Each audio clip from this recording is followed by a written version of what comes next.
Rathnapal pastor ஒரு சாட்சி சொன்னார் பாஸ்டர். ஒரு வாலிப பையனை, தூத்துக்குடி தான் ரத்னபால் பாஸ்டருக்கு, வாலிப பையனாக இருக்கும்போது பயங்கரமாக ஜெபம் பண்ணுவார். ஆண்ட்ரூஸ் பாஸ்டர்கிட்ட தான் இருந்தார் அசிஸ்ட். பயங்கரமாக ஜெபிப்பார். அவர் கூடயும் சில பேர் இருப்பாங்க ஊழியத்தில், வாலிப நாட்களில் பயங்கரமாக ஜெபிப்பார். அப்படியே முழங்கால போட்டு பாயை போட்டு இயேசுவேன்னு இருப்பார். பயங்கரமாக இருப்பார். ஆண்டவரே, என் வாழ்க்கையே உங்களுக்கு தான் அப்படிம்பாராம்.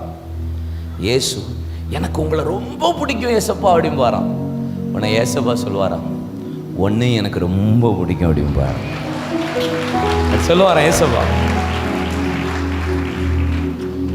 அவர் கூட பக்கத்தில் ஒரு சகோதரன் இருப்பாராம். பயங்கரமாக ஜெபிக்க ஆரம்பிச்சிருவாராம். ஃபர்ஸ்ட் பயங்கரமாக ஜெபிக்க ஆரம்பிச்சிருவாராம். உடனே ரத்னபால் பாஸ்டருக்கு பயமாயிருமா. ஐயோ, இவன் பயங்கரமாக ஜெபிக்கான, இயேசு அவன் பக்கம் போயிடுவாரோன்னு பயப்படுவாராம். உடனே முழங்கால் போட்டு சொல்லுவாரான், ஆண்டவரே, அவன் தேவைக்காக ஜெபம் பண்ணுறான், நான் அப்படி கிடையாது, நான் உங்களுக்காகத்தான் வாழ்கிறேன் அப்படிம்பாரான். உடனே ஏசப்பா அப்படி வந்து சொல்லுவாரான், இல்லை, அவன் எவ்வளோ ஜெபிச்சாலும் ஒன்றை தான் எனக்கு ரொம்ப பிடிக்கும் அப்படிம்பாரான். அவரை ஒரு வாரம் போயிரும் போல, ஒரு வாரம் அப்படி போயிடும். போனதுக்கப்புறம் திடீர்னு பார்த்தா அந்த பையன் 21 நாள் உபவாசம் போட்டுருவானா. இவருக்கு வயிறே கிடைக்கிருமா. சொல்லுவான், ஆண்டவரே, அவன் தேவைக்காக உபவாசம் போடுறான், நான் எப்பயும் உபவாசத்தில் தான் இருக்கேன் அப்படிம்பாரான். அவன் ஏசப்பா அப்போ சொல்லுவான், இல்லை இல்லை, அவன் என்ன 40 நாள் இல்லை 100 நாள் உபவாசம் பண்ணாலும் ஒன்றை தான் எனக்கு ரொம்ப பிடிக்கும் அப்படிம்பாரான் ஏசப்பா.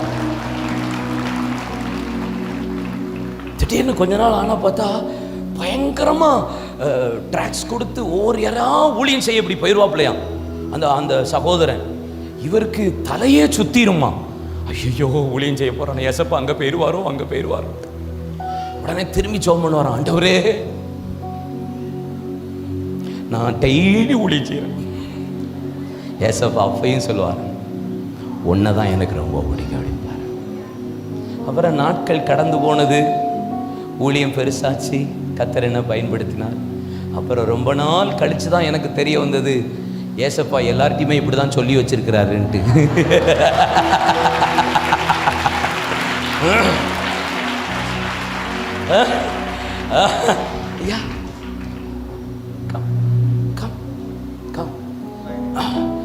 எல்லார்ட்டையும் இப்படி தான் ஏசப்பான்னு சொல்லி வச்சிருக்கேன். நான் சொல்கிறேன், ஈரோட்டில் எழுந்தா எழுப்புதல்,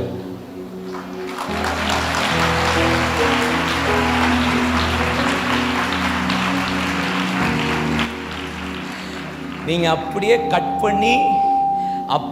பண்ணி தூத்துக்குடிக்கு வந்தீங்கன்னா அங்கே நான் சொல்லுவேன், தூத்துக்குடியில தான் எழுப்புதல். இப்போ நான் நாளைக்கு காலையில் சென்னைக்கு போகிறேன், அங்கே நான் என்ன சொல்லுவேன்?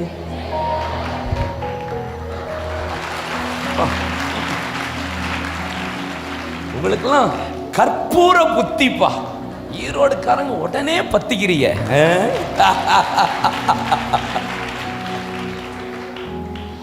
ஏன் ஆசை? எப்படியாவது வந்துட்டோம் ஆண்டவர் எழுப்புதல், எப்படியாவது ஆவியை ஊற்றிருங்க, எப்படியாவது அக்னியை போட்டுருங்க, எப்படியாவது மகிமை வெளிப்பட்டா போதுன்ற ஒரே ஆக்கிரகம் மட்டும்தான் எங்களுக்குள்ள தீயா பிடிக்கிறது. ஹல்லேலூயா, ஆமென்.